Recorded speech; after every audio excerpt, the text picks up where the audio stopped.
importante.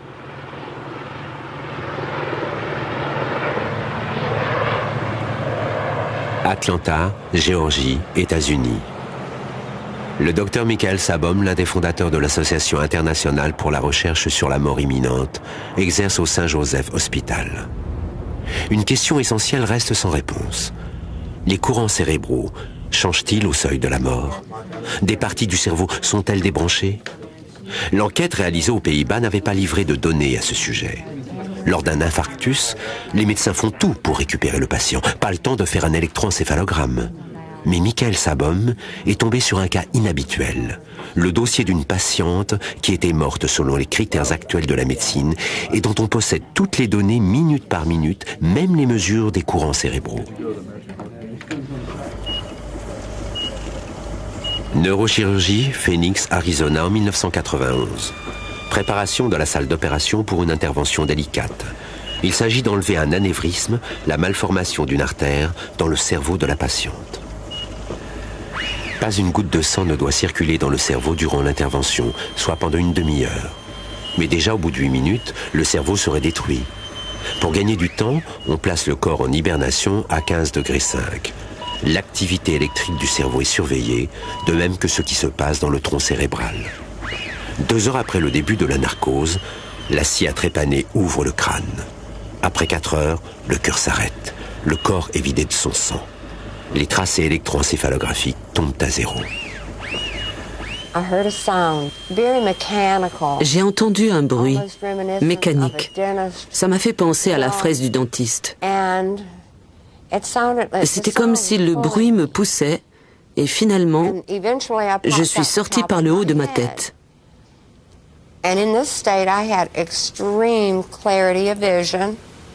Dans cet état, j'avais une vision extrêmement claire de la situation. J'ai remarqué que mon médecin avait un instrument dans la main qui ressemblait à une brosse à dents électrique. Il y avait un emplacement en haut, ça ressemblait à l'endroit où on met l'embout. Mais quand je l'ai vu, il n'y avait pas d'embout. J'ai regardé vers le bas et j'ai vu une boîte. Elle m'a fait penser à la boîte à outils de mon père quand j'étais enfant. C'est là qu'il rangeait ses clés à douille. Cette boîte d'accessoires de la scie à trépaner ressemble vraiment à une caisse à outils. Et je dois avouer qu'étant cardiologue, je ne savais pas à quoi ressemblait une scie à trépaner. Alors, quand Pa m'a dit que l'instrument ressemblait à une brosse à dents électrique, j'ai pensé que c'était ridicule. Je n'avais jamais entendu une telle description. Je pensais que c'était plutôt un appareil du genre scie rotative. Mais ça ne ressemblait pas du tout à une scie. Ça fait effectivement penser à une brosse à dents électrique. À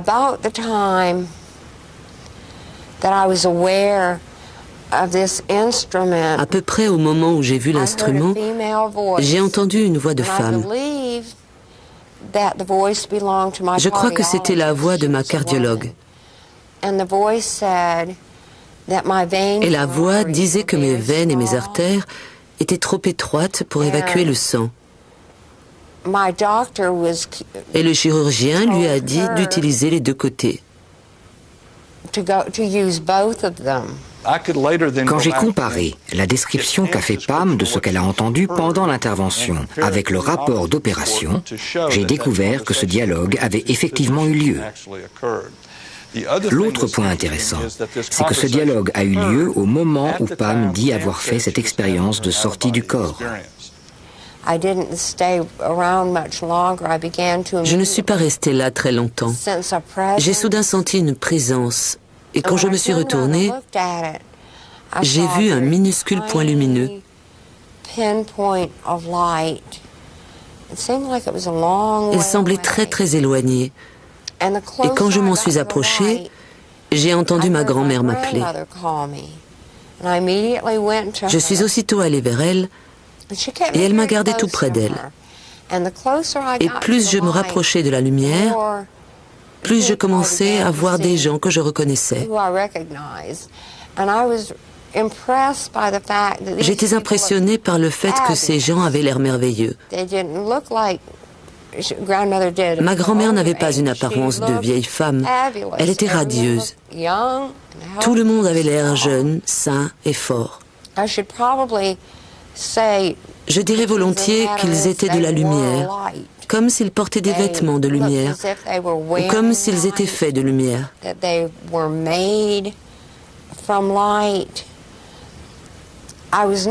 Je n'ai pas été autorisée à aller très loin.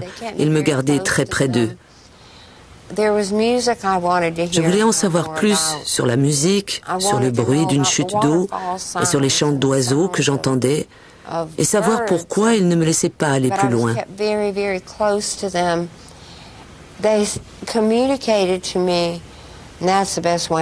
Ils ont communiqué avec moi. Je n'ai pas d'autres mots pour exprimer cela, parce qu'ils ne parlaient pas comme vous et moi. Ils pensaient et j'entendais. Ils ne voulaient pas que j'entre dans la lumière. Ils disaient que si j'allais trop loin, ils ne pourraient plus me relier à mon moi physique.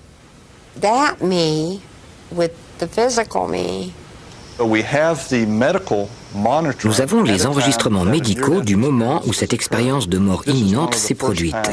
C'est l'une des premières fois que cela arrive. Nous pouvons maintenant étudier l'activité des ondes cérébrales.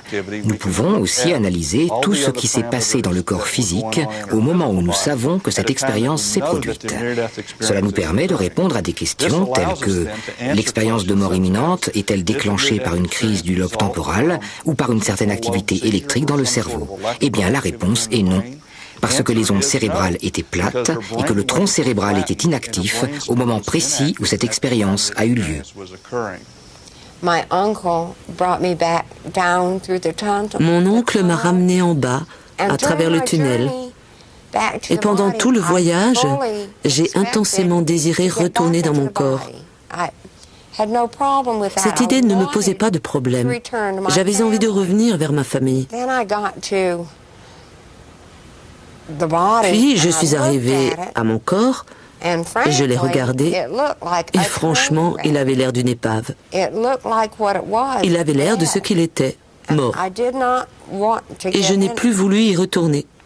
Mon oncle m'a communiqué que c'était comme sauter dans une piscine.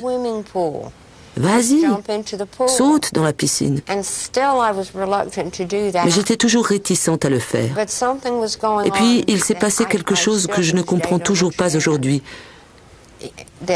Il a accéléré mon retour dans le corps, en me donnant une sorte de coup, comme quand on pousse quelqu'un dans la piscine.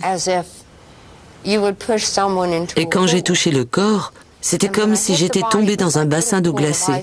Et je ne l'oublierai jamais. Mon corps a fait comme ça. Des cellules nerveuses du cerveau vues au microscope électronique.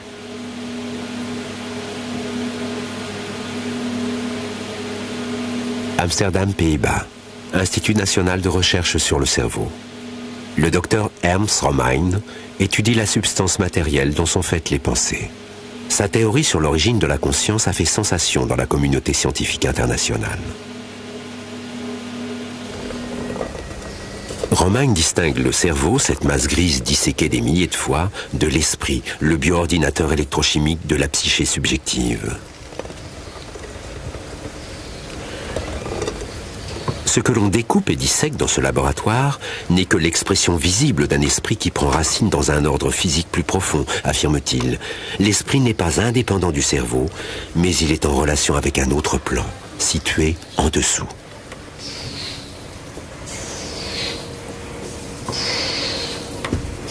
Une théorie plausible, pas encore démontrée à ce jour, mais elle pourrait aider à mieux comprendre ce qui se passe à la frontière de la mort.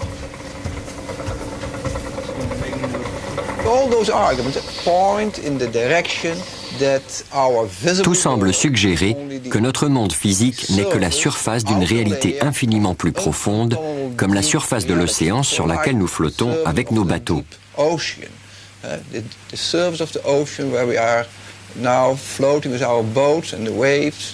Mais il y a un océan infiniment profond de réalité en dessous dont nous ne savons rien. Nous commençons seulement à l'explorer de plus en plus profondément.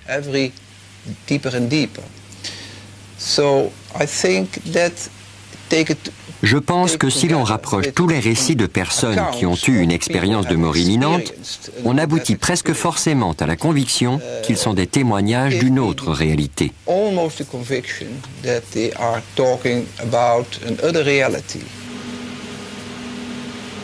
La recherche de l'au-delà dans les synapses du cerveau prend provisoirement fin ici. Chacun voit-il ces images dans les minutes, les heures du passage? Pas sûr, mais possible. Tout le monde fait des rêves chaque nuit, plus de 1000 fois par an. Mais beaucoup de gens sont incapables de s'en rappeler un seul. Quand le corps paraît inconscient, l'esprit est peut-être déjà parti pour les vastes paysages de l'âme. Cet autre monde existe-t-il quelque part comme le croient les voyageurs depuis des millénaires? Ou n'avons-nous simplement pas encore trouvé la région du cerveau qui crée ces images? Mais même si ce n'était qu'un fantastique programme du cerveau qui pilote les voyages dans l'au-delà, la question essentielle demeure. La question du sens.